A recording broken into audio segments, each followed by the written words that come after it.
Thank you, Madam Chair. Members, I bring SB 847. It's a motorcycle helmet exemption law for religious purposes.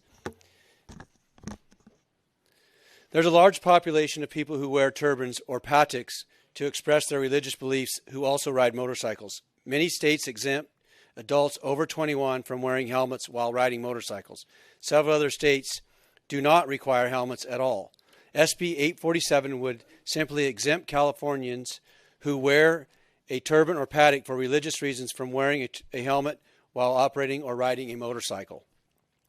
This bill is not without precedence. Our own U.S. military allows the wearing of turbans and patks instead of requiring head covers. Even Canadian law exempts those who practice the Sikh religion from wearing a safety helmet.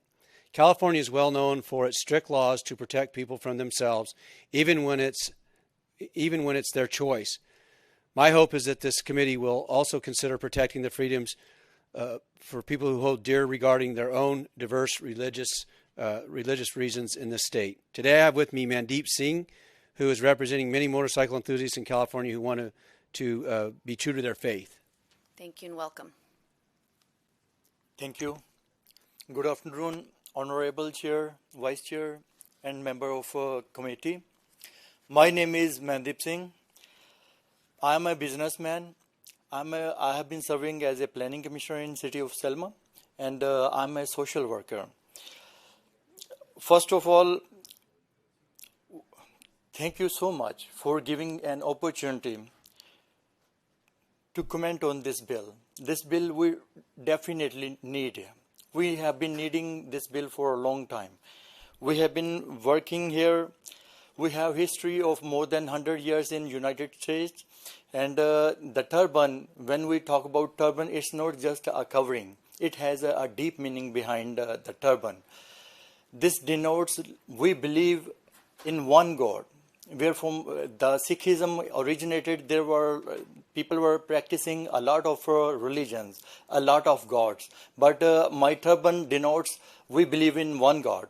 And when we are tying this turban, we remember we have to work hard, we have to pray to God, and we have to share with others, those who are in need. And along with that, we also have desire to have some fun. And we like to ride the bike. And problem is here, we are not able to enjoy or right to practice our religion. Helmets, we can't put on helmets. And the day we were made mandatory, it was made mandatory by our 10th Guru to tie turban, because this is a beginning era for making a society which is having liberty and justice for all. So we heartily welcome this bill, and we request you all to grant this bill, help us enjoy like other people have been enjoying here. And we really thanks you. Thanks to Mr. Brian Dahle, who listened us, realized our need, and he drafted this bill. So my committee, my community, we are all throughout the California. You talk about Long Beach, Laguna Beach, San Francisco, LA, wherever you talk, we are there. We have been working hard, and we also want to enjoy the ride on bikes. In other countries, in Canada, Britain, in India, Pakistan, people have been having the privilege to ride on bike with turban. They are not required to put on the helmets. So we really request you, please gift us this bill. We really support this bill, SB 847. Thank you. Thank you very much. Okay. Do we have anyone else who'd like to come in support of SB 847, please? Yes, good afternoon. Thank you, Ms. Dahle. I really appreciate you presenting this bill. It's really very important for my Sikh community, because we are so proud of our turban. And probably you know, we are Sikh community always there where people needing. Even as during the COVID time, we are all temple was open for people and providing what we need, all of them. And I'm totally supported and asking community, I really requesting support this bill. It's very important for my family, for my Sikh community. Thank you. Good afternoon, all. I support for Bill 847. Thank you so much. Hello, everybody. Good afternoon. My name is Palwinder Mahi. I'm in support of SB 847. Thank you. Thank you. Anyone else who'd like to come forward in support? Okay. See none. Now I see you have some opposition. AAA of Southern California, County Health Executives Association of California. Anyone in the room who'd like to come forward in opposition? Good afternoon, Chair members. Michelle Givens with the County Health Executives Association of California, representing local health departments and a public health perspective here in respectful opposition to SB 847. CHIEC understands that wearing turbans and patkas are deeply important expressions of their religion, and we encourage more innovation and equity in the design of helmets so that they can accommodate those head coverings. One thing that we have seen is that weakening existing helmet laws risks the safety of the riders. And in states and places where they have had exemptions or weakening of those laws, there has been less uptake in actually wearing helmets. The Centers for Disease Control and Prevention on their website it says that weakening those legal requirements has been shown to decrease helmet use and increase injury and death from motorcycle crashes. We're concerned that the exemption may lead to unintentional disparities in related crash injuries and deaths, and because of this, we must respectfully oppose. Thank you. Thank you very much. Anyone else who'd like to come forward in opposition to SB 847? Okay, see none. Moderator, would you please queue up anyone who'd like to support or oppose SB 847, please? Thank you. If you're in support or opposition of SB 847, you may press 1, then 0. Again, that is 1 and 0 for support or opposition.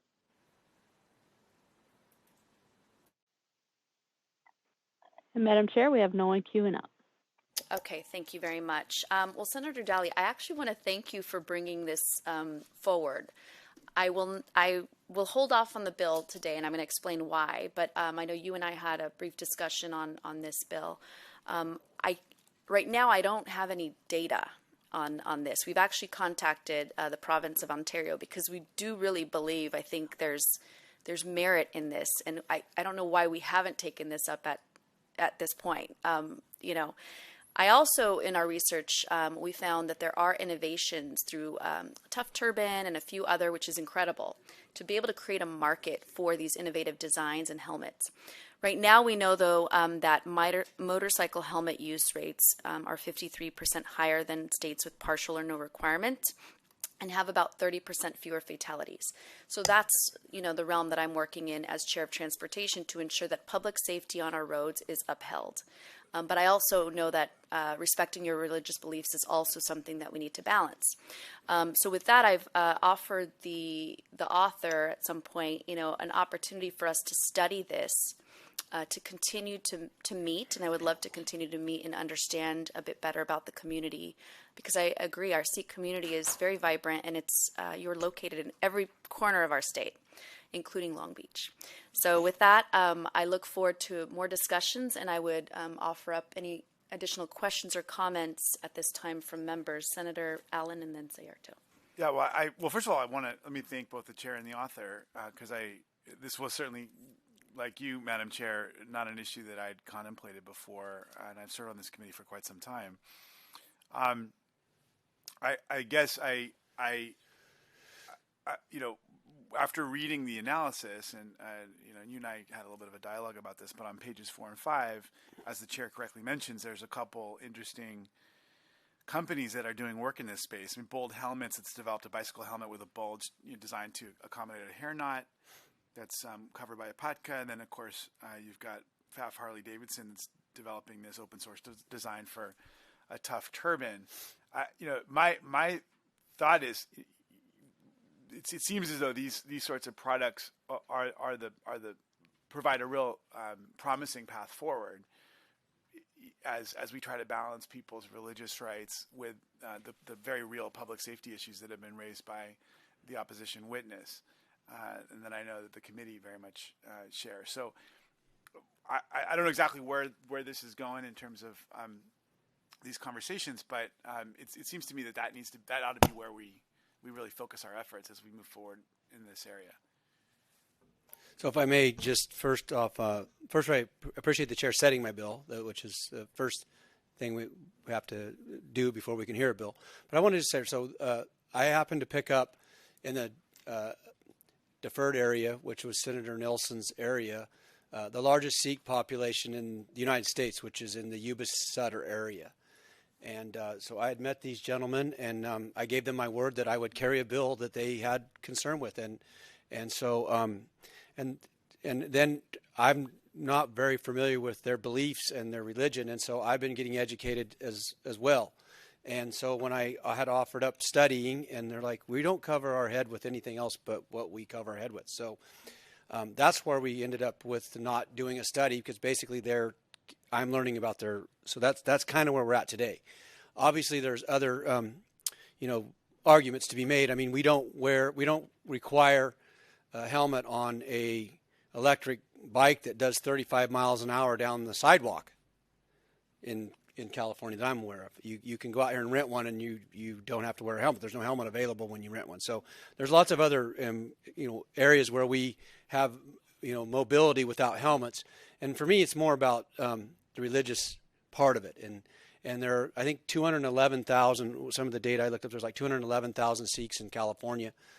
They claim there's about 1 million, and so there's a lot more. So anyway, I brought the bill forward. Would love to get the bill out and be able to go through the process. I know that the chair is going to lay off, and it's very difficult to get bills out when the chair is laying off bills. But I respectfully ask for an aye vote, and we'll try to come up with something different. But I don't know what that is when it's about religion to me at the end of the day. Okay, Senator Sayarto and then Senator Cortese. Thank you. And thank you for the bill and recognizing that sometimes religious freedom does trump us trying to protect people, like we say, from themselves, basically. And a lot of motorcycle accidents do result in fatalities. And from my experience, and a lot of it isn't from a head injury. It's from being exposed to the front grille of a truck or a car, and that's the internal injuries that helmets have nothing to do with. So when you narrow it down to a population who has strong religious beliefs about that, and they're willing to take the responsibility for the injuries that may occur if they have an accident on a motorcycle, and then I think it's kind of hard to argue that we should force that upon them based on we're trying to protect people from themselves again. The one motorcycle injury I do know personally was my mom, and it had nothing to do with a helmet. So anyway, I kind of land on their side on this because that's not going to, a study is not going to fix the issue with their religious freedom and their religious beliefs and how important that is. And I know, helmets are already bulky enough where there's some arguments that the helmets themselves can create issues that reduce visibility and awareness. And I can't imagine them, if they create a helmet that is large enough to do that, gosh, I would say let them try it out if they'd like to. But for today's purposes, I think it's time for us to allow them their religious freedom and to enjoy some of the fun things that other people do if they like riding motorcycles, and go out there and have at it. Just, be aware. If you hit your head, you're in trouble. So, thanks. Thank you. Senator Cortese. Yeah, I would like to ask the lead witness a question, if it's possible. Yeah. Senator Dahle, I appreciate what you're trying to do here, and that's why I'm asking the question. I'm one of the witness, and I actually have a question of you in terms of if you're allowed to go forward. Certainly try to keep my questions brief. I thank you very much for your testimony. And we have a large Gurdwara in San Jose that you're probably very familiar with in my district. That said, generally in going in and out of the Gurdwara, an alternative to to wearing a turban is to wear, at least on a temporary basis, to wear, and I don't know what the name of it is in Punjabi, but a scarf basically that at least satisfies the requirement of a hair covering. Even though the more formal covering like you have on right now would be most people's preference. But it's my understanding, just in terms of religious compliance, and of course I'm required, even as a non-Sikh, to typically to cover my head. So I know the drill, as they say. Why wouldn't that be possible if, regardless of exactly how Senator Dahle wants to try to proceed with this, but I'm just asking this basic question: why would it not be possible to use, a scarf or a less cumbersome, if you will, head covering when using a helmet? Because it seems to me that combination would work. And whatever your answer is, I respect it. First of all, thank you so much. This is a great question, and we get a question. These questions are raised everywhere. So our religion is not forced. It's it's freedom of religion. So everyone is free to use the length of turban. The turban I wear, I tie, it's like 7 meters. And there are some people, typically we say like handkerchief or small piece of clothes or like a scarf. So we are not advocating this like exemption for them, because they have their choice. If someone is, because we don't cut hair. This is it's a gift by God. So if God gave me hands, eyes, we respect it, we take care of them. So do we take care of the hairs. So to protect our hair, we wear the big turbans. And also it has a deep meaning with our religion. So we don't, it is the reminder, on top of us is the Almighty. He's the greatest. He's the greatest Lord. And normally in my religion, there are people, they are wearing on an average 7 meter, 8 meter, 10 meter, even 15 meters within United States. And you will see, once we visit the Gurdwara, we see people are coming with their handkerchief. So those they are not practicing the religion at the most. We are practicing. For them, it's easy. If they want to wear helmet, let them wear the helmet. We are not talking about a scarf or any fancy piece of cloth they are covering. We are just talking about the turban, which is if you see a Sikh in million people, you will say, okay, that's a Sikh. And if you see 20 people with a scarf, you can't say it's a Sikh. So this is typically for Sikh community, those who practice the religion, those who take birth in the religion and die in the religion. So typically this is for them. I appreciate your response. Thank you. And if I can just, through the chair, turn to the author. I mean, it's just, for me, the religious expression, the First Amendment issue here, is on paper paramount. Okay, what I don't understand, and I'm in my case, I'd be willing to let you keep working on the bill if that's your desire. But really, on the implementation side, it seems to me there are things that need to be done and worked through with the community, and because there are folks in the community, as the witness just said, who will use an alternative, a scarf. And I think the point that's being made here, the First Amendment point is, but if that doesn't comport with somebody's belief system within the Sikh tradition, for the reasons he just stated, then shouldn't there be a carve out? The question becomes, how do you do that? Is that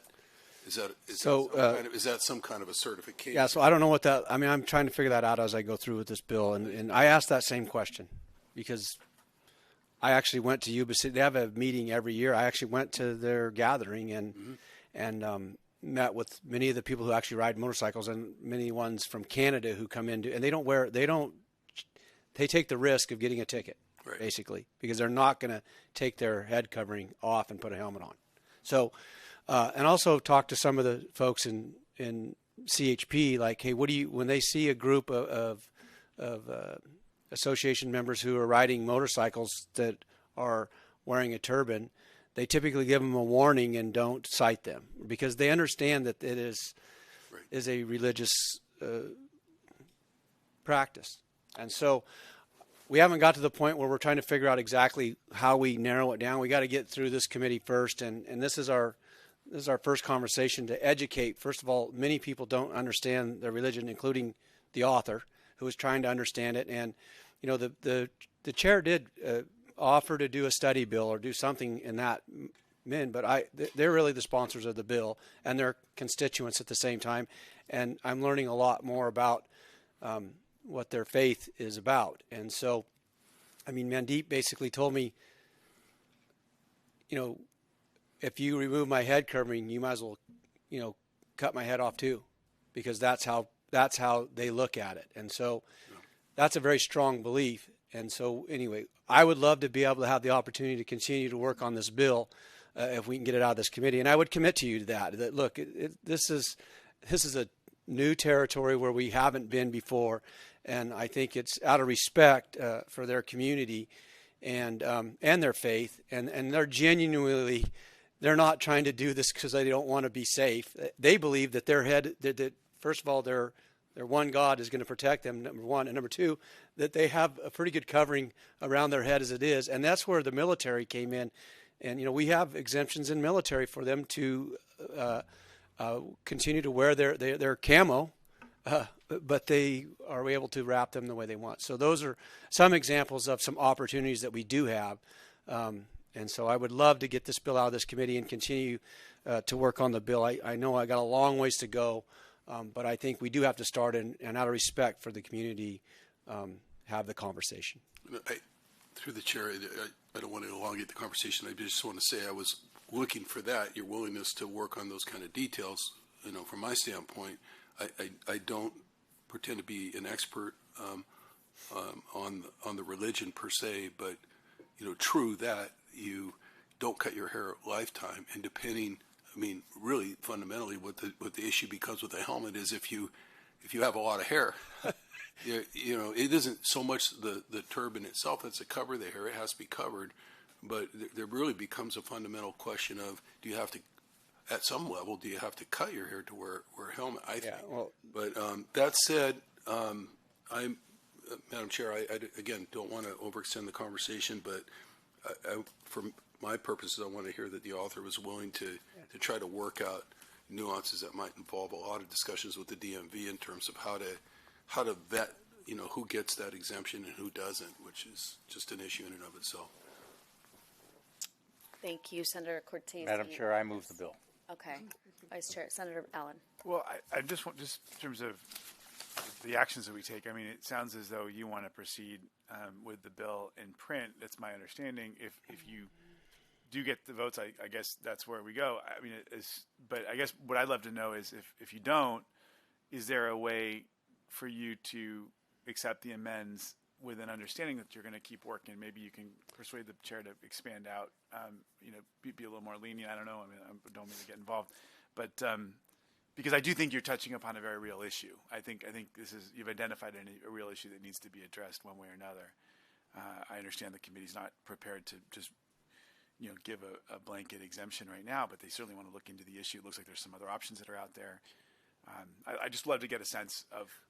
Unfortunately, this is the last day of. Yeah. Of hearing, so I mean, my bill got set as of last Friday, and but the author or the chair asked me if I would accept a study bill, and I said no, because I basically have one more year left of this. We study it, and I'm not getting an opportunity to help my community out. But number one, there is a First Amendment question here. There is a First Amendment question in this piece of legislation for sure. which we don't talk about very much around here. We talk about a lot of other things, but we don't talk about our First Amendment. So that's number one. Number two, it is going to be delicate. You have to figure out who's exercising it and who's taking advantage of it, right? Because there are going to be people that take advantage. I get that. So I don't know exactly how that looks, and I don't know if you have to carry a card around that says, I believe in this kind of a faith, which I think that's on shaky ground as well. So I'm going to tell you I don't have all the answers, but I know one thing. They do have a First Amendment right, and we haven't had the opportunity to be able to, like, have those conversations and flesh it out. So that's where we are today, unfortunately. And, you know, I will tell you the folks who were actually riding the motorcycles that I met were not obeying the law anyway. They were like, first, there's nothing available for them to put on. And second of all, they're not going to wear a helmet because they don't have one, and then just do it. So it puts them in a position where I guess if they did get cited, they could then, you know, take their First Amendment right and exercise that in court. But I would like to give them an ability to be able to have the freedoms that we all enjoy at the same time having their faith as a freedom. So I don't know what it exactly looks like, but. Yeah. Again, I keep saying this. I want to thank you for bringing this issue up because, again, we should have been talking about this some time ago. But, again, my issue is not just, of course, the public safety issue, but respecting religious beliefs, understanding the enforcement pieces. Senator Cortese mentioned the enforcement, you know, with CHP adjudicating religious beliefs, and then the implementation. I mean, what does that look like at the DMV? You know, I think we're all saying sort of the same thing. Lots of questions that I think are just practical questions that need to be answered. So I'm going to stick with my stance on not voting on this bill and committing to working with you on this, meeting with the community, and figuring out some data, because there have been jurisdictions that have not moved forward with an exemption. I believe like Australia and Germany have not moved forward. We also know that there are some in the Sikh faith that have worn helmets, and that is their, you know, certainly their prerogative to do that.